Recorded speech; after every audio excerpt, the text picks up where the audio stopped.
I use the term mind-body medicine, and there is science in that. But I love that it was a professor, a teacher of some sort, who told you to look for your mind and your brain. And you Yes. were like, I don't know where to look. Yeah, a lot of people strictly focus on the brain-body connection.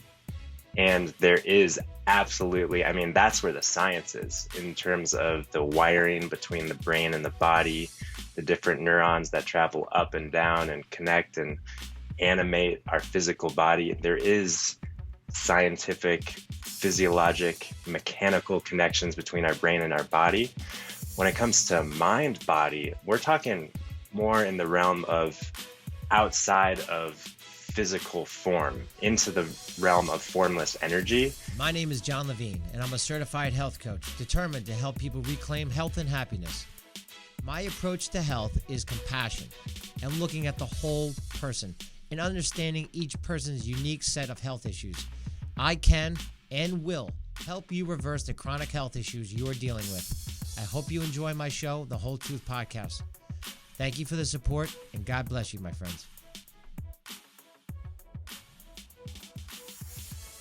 Welcome, everyone, to the Whole Truth Podcast with John Levine, sponsored by Dean's Natural Food Markets, with 5 locations in Ocean, Shrewsbury, Basking Ridge, Chester, and Metuchen. My guest today, Benjamin Alter, is a licensed naturopathic physician with a background in spiritual psychology who specializes in a truly holistic approach to health by addressing the root cause of illness. Dr. Alter weaves in traditional methods onto a foundation of nutritional and lifestyle medicine to support individuals in healing from chronic illness. And we're going to talk about mind-body science. But first, let me say hi, Dr. Alter. How are you doing today? John, doing great. Thank you so much for having me on the show here. My Super pleasure. cool. Thanks for coming on. Last time we talked, I was in your home state, your new home state of Colorado. How's Colorado? Just moved to Colorado. Colorado is beautiful. We've actually gotten this kind of spring wave of snow. So a lot of white stuff out there, and it's absolutely gorgeous. Wait, so I was in Beaver Creek on a vacation with my kids skiing, and it was absolutely stunning. So where are you living now? I'm a little bit further west of Beaver Creek. If you continue along the I-70 to Glenwood Springs and then get off the highway and head toward Aspen, I'm about halfway between Glenwood Springs and Aspen. All right. It's stunning out there. So, If anyone has a chance to go out to Rocky Colorado, Mountains. woo, Yeah. baby. That's your mind, body, and soul right there. So, all right. Boy, First, my nothing more. question. The mind-body connection. Who's the boss? Is it the mind? Is it the body? Is it a marriage? Do they compromise? Oh boy, I love that question, and I love the marriage of it. That's absolutely correct. There is no mind, there is no body, there is a marriage in this human experience. We are given a mind, we are given a body, and it is that marriage that we experience life through. Absolutely. And if there was someone in charge, if there was something in charge, if there was somewhere to focus on this whole holistic health journey, I think we've got to focus on the mind, because the body follows suit.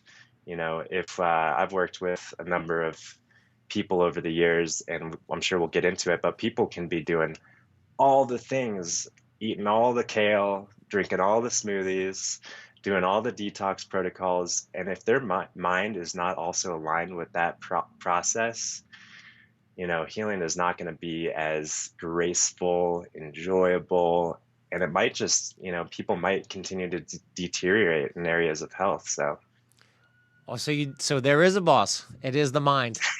So, I think you got the boss out. The mind is the boss, but when it comes to who we are and our experience of life, we wouldn't be anything without a body, right? We'd be a spirit. We'd be formless. it would be tough. I got to tell you this real quick. This episode, this conversation with you sparked this, reminded me of philosophy class that I had. And I had a teacher who was very interesting. And he said, John, if I cut your head off, I was like passing out. And he said, John, if I cut your head off and I take out your brain and I cut open your brain, will I find, he's like, do you have a brain? I say, yes, I have a brain. And he said, if I cut open your brain, he's like, do you have a mind? Actually, let me back up. He said, do you have a brain? I said, of course I have a brain. He said, do you have a mind? I said, of course I have a mind. He said, if I cut off your head, chop open your brain, will I find your mind? And I said, yes. And he said, okay, well, what will it look like? And I'm like, I'm a you son of a bitch. So that sparked the whole conversation. I'm like, well, I think I have a mind. And then the question was, well, is there really a mind? Just wanted to throw that in there. But what is mind-body science? What is it exactly? Well, I use the term mind-body medicine, and there is science in that. But I love that it was a professor, a teacher of some sort, who told you to look through your mind and your brain. And you Yes. were like, I don't know where to look. Yeah, a lot of people strictly focus on the brain-body connection. And there is absolutely, I mean, that's where the science is in terms of the wiring between the brain and the body, the different neurons that travel up and down and connect and animate our physical body. There is scientific, physiologic, mechanical connections between our brain and our body. When it comes to mind body, we're talking more in the realm of outside of physical form into the realm of formless energy, into the realm of consciousness. And I like to think of the fact that, our brain is kind of like a computer, and and there's a universal mind that we might call spirit, or like the source of the universe. That is mind with like a capital M. And then all of us experience our personal mind through our individual experience, our consciousness, our computer that's between our ears.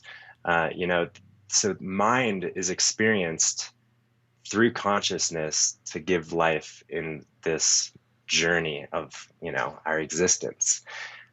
So I'm probably not speaking directly to what is mind-body science, but I would say that there is science to explore and connect and link up the mind and the body. Most of the science is really looking at the brain and the body, like you kind of talked about, in the beginning of this question. That's interesting because you're right. Most people probably think mind body, maybe they think brain body, but we're not talking about brain body. We're talking about mind body. So, all right. How does controlling your mind or your thoughts shift your outer experiences? Do they shift That's a your Yeah. outer experiences? You know what I'm saying? Well, you threw in a great word there, and that is thought. We are given the opportunity in this life. We actually have no choice but to think our thoughts. That's one of the things that human beings do really well is we think. We think about everything. And we see things in the world, and then we think about it. We might turn on the news, and we could see a battle, a war zone, and people are dying, and someone might be thinking, man, this is really sad. And another person might be thinking, man, I'm really inspired to, stand up for my country and fight for this or that. And another person might be thinking, I feel like I just want to, curl up and run away. So our individual experience of thought is such a gift, and it can give us a lot of leverage in the healing path, and it can also really point us away from the healing path. And that's really what we're talking about when we're talking about mind body medicine. We're really working in the realm of thought and how we're thinking about illness, how we're thinking about healing, because thinking, when we're thinking, certainly things are lighting up at different parts of our brains, and people are trying to figure out exactly where certain thoughts happen. But I think it's safe to say that it's really outside of the brain, and it's more in the realm of mind through which we think. So, yeah. So if you think positive things will happen. If you think negative, more negative things happen. In a nutshell, kind of. I know it's not quite that easy, but Yeah, well, I always try to get away from that a little bit if I can, because this whole realm of positive psychology and positive thinking, just wake up and have happy thoughts. That's really a great intention and a really idealistic vision. But let's face it, this human existence, this human experience comes with it a, the whole realm of thoughts, the whole realm of emotion, which is just our experience of thought. So a lot rather than controlling what we're thinking, I really aim to point people and empower people to understand just the nature of thought. And when we understand that thought really doesn't have any form, doesn't have any substance, it's really just energy, it's really just our perspective on what's going on in our human experience. We can create just a little bit of space between our human experience and our thinking. And in that space, we can see, hey, that thought that is, really kind of destructive in nature, that thought that's really negative, that can just go. Oh, hey, that positive thought that feels good when I focus on that, maybe I'll focus there. But it really doesn't have much to do about controlling our thoughts, because hey, if I tell you, there's this, famous experiment, psychological experiment, I think it's something about an elephant, like whatever you do, don't think about elephants. And when we try to not think about You're elephants, thinking about the only thing we're going to think about them. is elephants. So I don't try to control There's a lot or of people thinking about elephants right now. don't think about All elephants, right, don't whatever think you about it. do. Okay, so how do you get away from thinking about elephants and thinking about something else? It's, It's just about understanding the nature of thought and understanding that as soon as we grab onto thought and try to chase it, it's gone. It's gone. And that's where it should be. Our thoughts should be very like a, fluid river coming and going. And I really believe that we experience stress, we experience anxiety, we experience disease physically, emotionally, on all levels, to the extent that we latch on to our thinking and misunderstand the what thoughts are, which are just formless energy, really doesn't mean anything. so instead of using the C word, control, if you can change your thoughts, or if you can have a more of a positive thinking mind, maybe, will that help you avoid chronic illness and chronic disease? I think we're heading in the right direction, but the words that I would choose are really transform your relationship to thought, How do you do not that? control or change, or transform your relationship to thought by understanding the truth of what thought really is, which is nothing.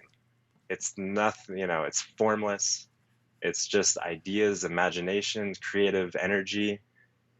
And like I said, if we flip on the news or TV and we see something that might spark thought of some sort in one person, completely other different thoughts in another person.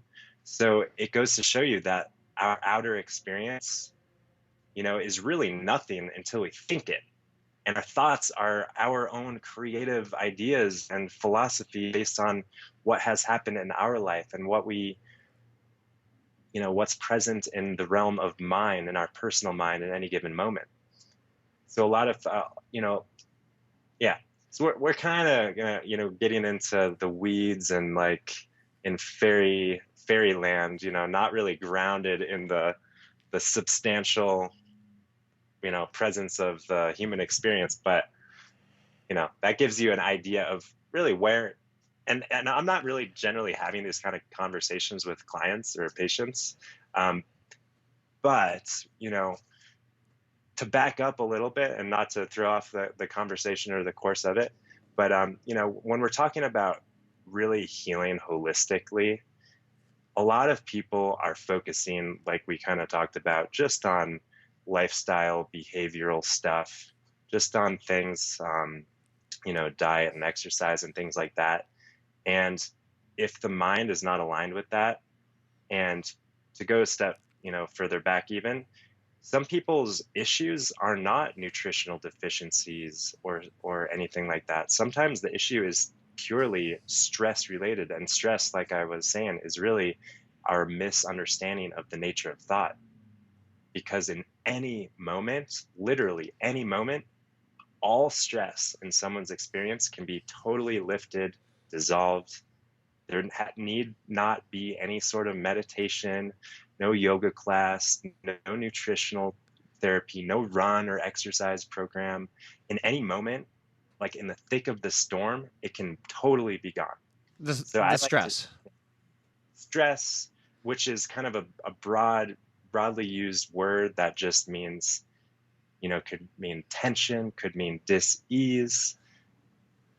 Yeah, stress has a feeling, and there can be a completely contrary feeling in any moment. We have that creative potential to change our experience, to change our feelings and our Well, symptoms now in you got me people's bodies. real. Now you have me real interested. So how do you? So the patients that come see you, what kind of patients come see you?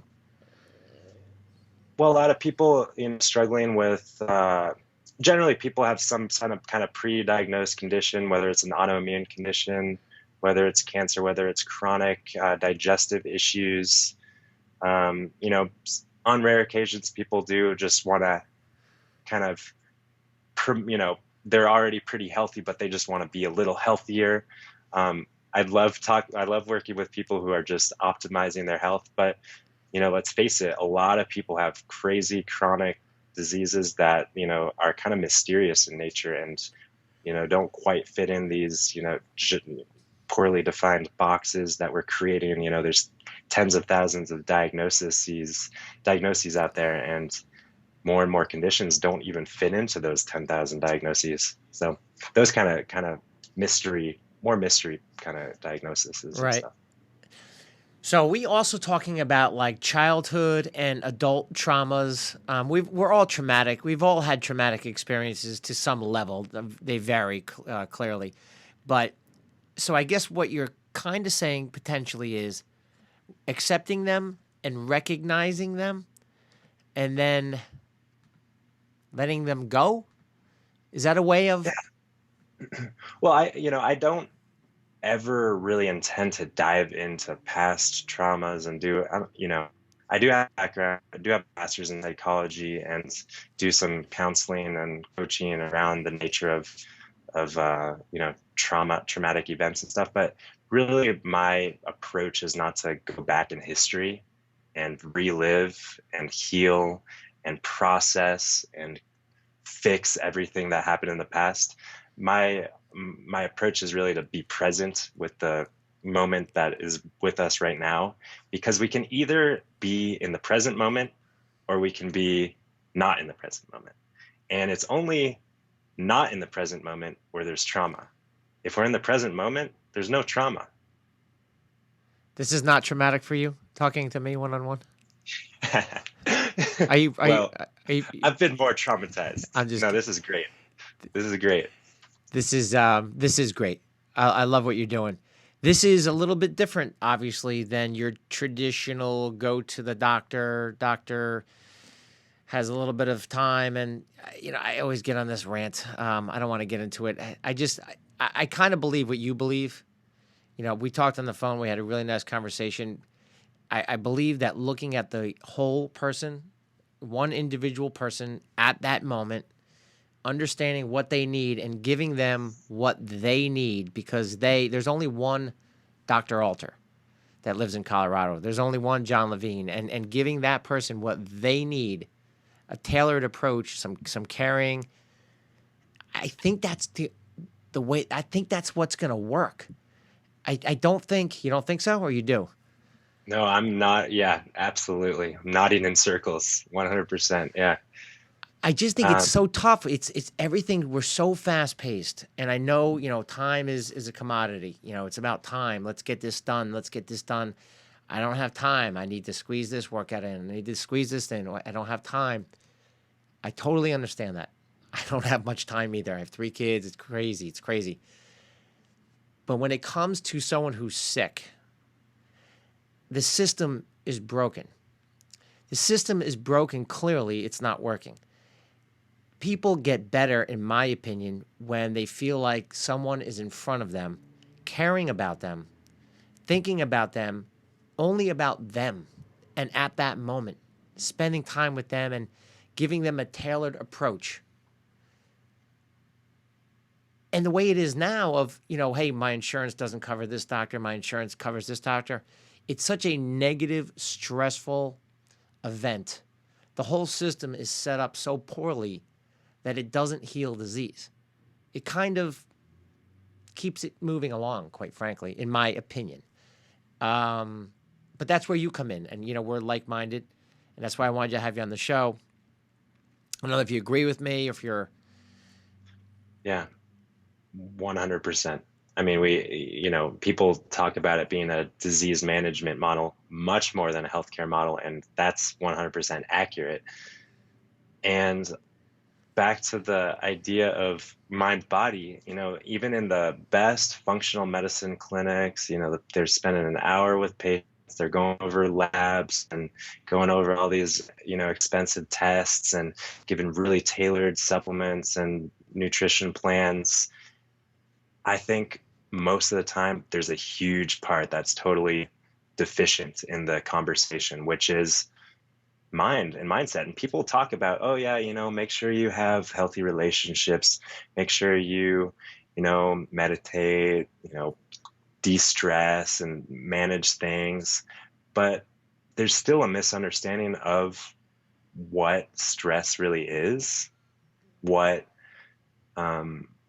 really being mindful is, how to really do that, accomplish that. And don't get me wrong, I totally focus on, the physical symptoms, the nutritional deficiencies that might be present, any sort of toxicities or pathogenic infections, things like that. Absolutely, those are important. And we look at that generally not with any sort of expensive tests, because those are imperfect, imprecise, and not completely reliable. But that's another conversation. But we we gotta, we're married. We're married. The mind and body are married. So we gotta, have the full conversation. Yeah, no, well, this is the Whole Truth podcast, so you're on the right show for this. Just a little plug there for my own show. Yeah, I mean, look, if you eat healthy but you don't exercise, if you exercise too much and you don't sleep, if you don't have a good relationship, those are pieces of the puzzle, but also the mind is also a piece of the puzzle. If your mind's racing, if it's another piece of the puzzle. But I agree with you. I think it's missing. So this is mind-blowing. This is mind-blowing stuff, quite frankly, and I'm trying to wrap my head around it.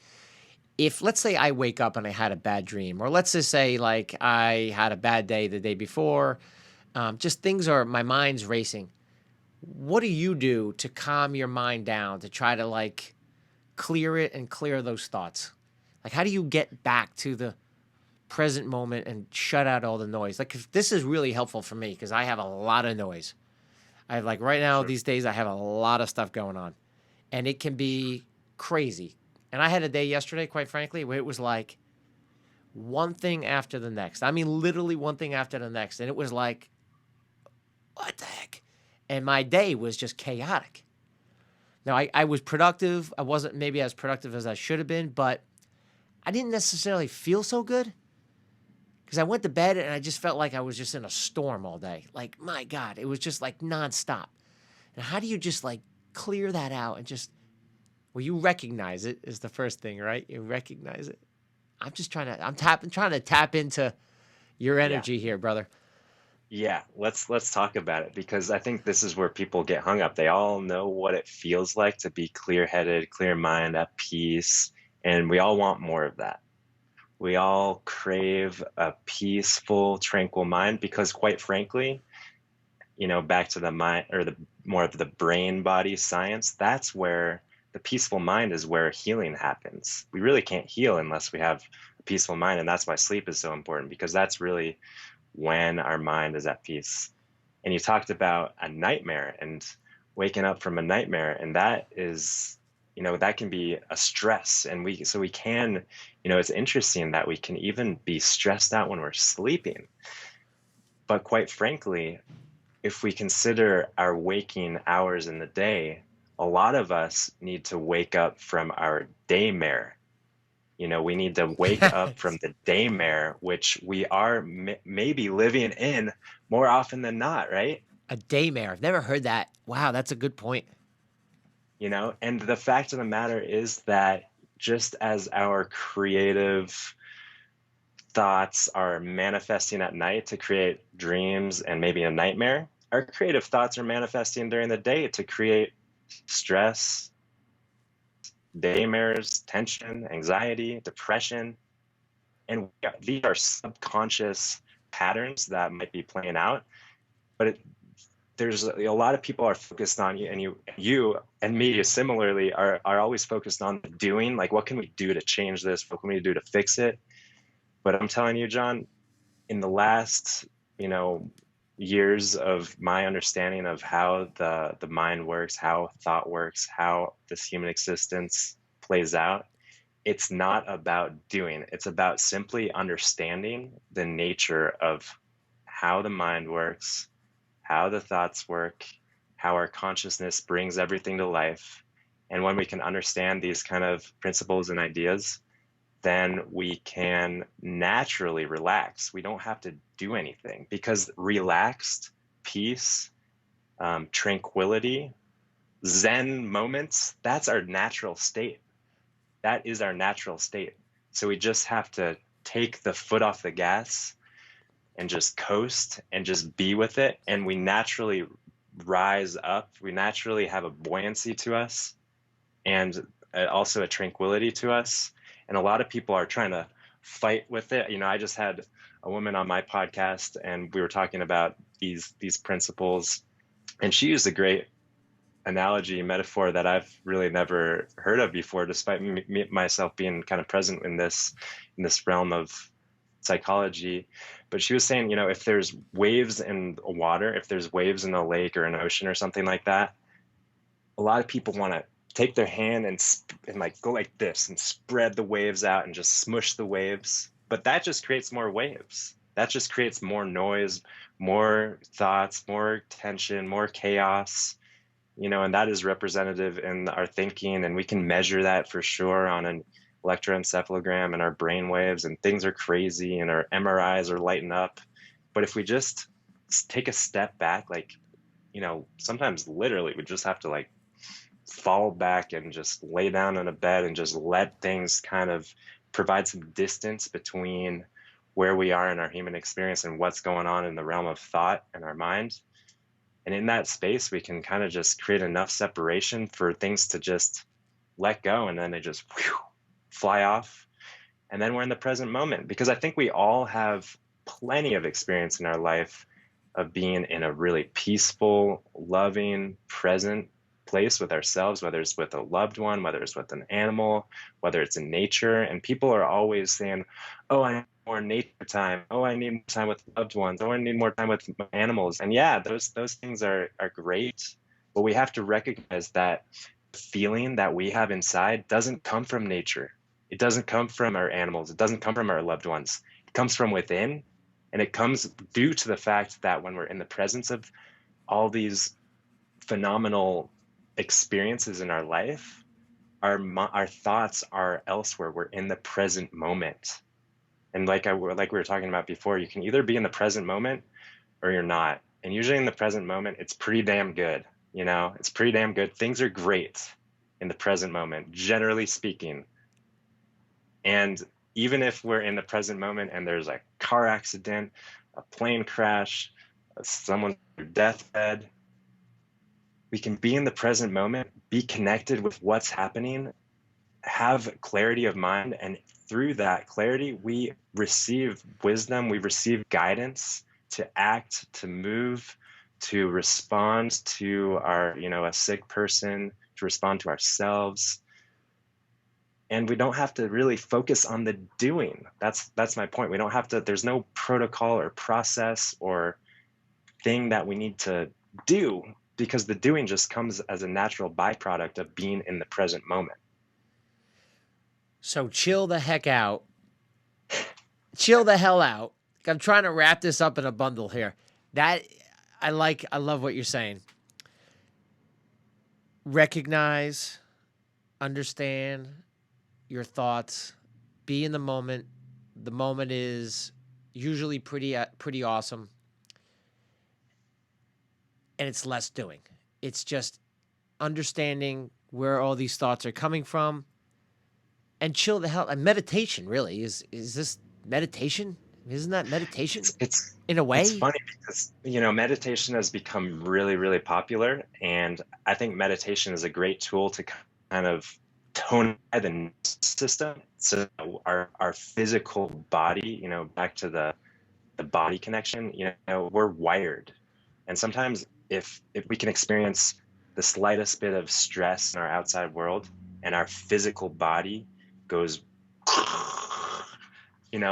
sometimes it's not, manifesting that way, but sometimes it's stomach cramps or tension or blood pressure or, circulatory issues or immune suppression, all these kind of things. So that's where meditation comes to kind of remind the body, wow, this is what it feels like to really be at peace. But that being said, a lot of people are looking for emotional peace and emotional stability and proper mindset through meditation. And I don't see meditation as the answer because, like I said, it can happen in any moment. You don't have to sit down for even 30 seconds to experience complete peace of mind. You can just wait till literally the next moment, and that's where peace of mind can be. And but maybe when we're really present in the moment and we're connected with our divine inspiration and guidance and wisdom, which is also the self-healing power that flows through the body, when we're connected with that, then maybe that wisdom is going to tell us, Ben, John, you got to sit down on a meditation mat for 20 minutes today. That might be the best thing for John today. But a lot of people, myself included, I've been wrapped up in meditation practices for years. And I'm not saying that it's a bad thing or it's a wrong thing, but it's certainly not the answer for peace of mind. Because you can meditate for an hour a day and then get up off your cushion, go outside, and there can be some, car accident or your kid is throwing something into the, against the wall and making a mess, and that can bring I'm sure you've experienced that, and that can bring so much kind of clutter back into the mind. It's So usually the me meditate throwing something against the wall. It's usually me having a hissy fit. 44 years old, having a hissy fit. No, that's sometimes, not always. yeah. But then, if someone's really wrapped up with the meditation, then they'll say, oh, well, I just meditate for 2 hours a day and then everything will be okay. So I don't see meditation as like the end all be all answer. I see understanding the nature of how the mind works as kind of the end all be all answer. And then we can meditate to kind of, tonify our nervous system, like I was saying, and kind of create more resilience and just be in the peace of mind more so. But that's not where the peace of mind exists. It's not on the meditation mat or the yoga class or anything. It's in you, it's in me all the time. And we have the opportunity to tap into that. For those who are listening and watching, congratulations. You have nothing to do. Absolutely nothing to do. Nothing. Yep. Niets. Niets is Polish for nothing. If you're Polish and you're listening, you have niets to do, nothing to do. You can recognize and understand your thoughts and be in the present moment. Other than that, don't do anything. Chill out. That's the message, right? That, Really? you nailed it. You nailed it. Do less, be more. Do less, be more. And if you have any daymares, nightmares. Oh, by the way, I did have a nightmare. I wasn't kidding with you. But I'm so in my head sometimes that when I go out to eat, I'm always wondering if I typically don't eat meat. Again, I'm not saying that meat is good or meat is bad. I'm just saying what I'm doing. I usually eat fruits and vegetables, and I will occasionally have some hopefully organic, treated well meat. But I got chicken the other night, and I ate it. And then I had a nightmare, and then I woke up the next morning, and I thought, I wonder if that chicken was stressed out. I wonder if that chicken was abused. And I wonder if I took on that stress. See, I'm a little nutso. But I truly believe that. I actually truly believe that you can take on that stress. But that's why I just wanted to tell you that's why I had the nightmare. So I woke up and I was like, God, I mean, I'm telling you, I had nightmares. I don't normally get nightmares. I had nightmares. And the only thing different that I did the 2 previous nights, because we went out on Friday night and we went out on Saturday night, and I ate meat both nights, which is a rarity. And it did not go well for my sleeping. I'm telling you, it did not go well. It was very interesting. It just potentially, who knows? I mean, I don't know for sure, but you put 2 and 2 together. I don't normally have nightmares. I wonder if that's what it was. It could be. That's the chicken's way of saying, all right, you motherfucker, you guys, here's a payback. Here's a payback. Potentially. I don't know. Yeah. What do you think about that? Yeah. Well, that's a great conversation in and of itself. That's a of whole nother how podcast, but just wanted to throw that out there. I really do believe, it is a measurable, something we measure that when we actually consume any meat, whether it's grass-fed, organic, everything, the best, or whether it's a factory farm, we are increasing the amount of adrenaline in our body. And that, people think that's because the adrenaline, regardless of how humanely the animal is raised or killed, adrenaline is released in the body when animals are slaughtered. And that adrenaline, we consume that, and that adrenaline is a stress hormone. So there have been studies that have measured the adrenaline response in response to consuming animal products, and there is one. So on that level, sure.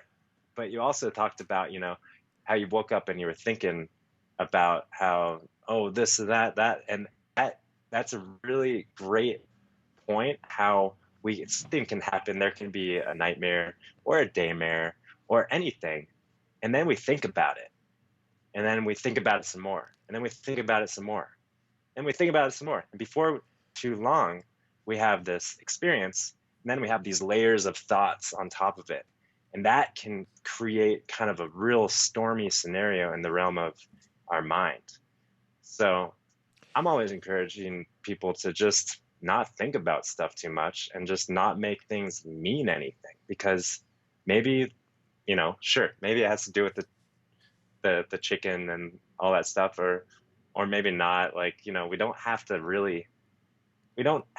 the ultimate knowing of everything going on. So sometimes it's best to just stop thinking about it. Let it be. Stop thinking about it. Let it go. So with that, the recap is let it go. Do nothing. Chill the hell out. Understand and transform your thoughts by understanding what they are.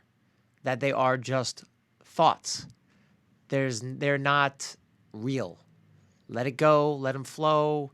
Stop splashing waves because they make more waves. Don't think of elephants, right? These are all the things that Dr. Alter, brings to the table. He's awesome. He's in Colorado. Now, if people want to get a hold of you, how do they get a hold of you?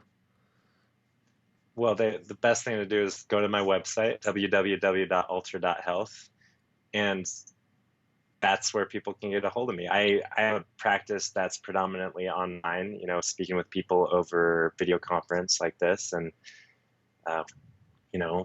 it's got some limitations in terms of the level of connection and hands-on kind of things that we can do. But in general, I think that with regard to mind-body medicine, holistic lifestyle medicine, it works pretty well to connect with people with this means. It worked well for me, connecting. Yeah. I'd love to have you in the studio, but you know what? It was a privilege and an honor to have you on via Skype or Zoom, whatever we're on. And thank you, Dr. Alter.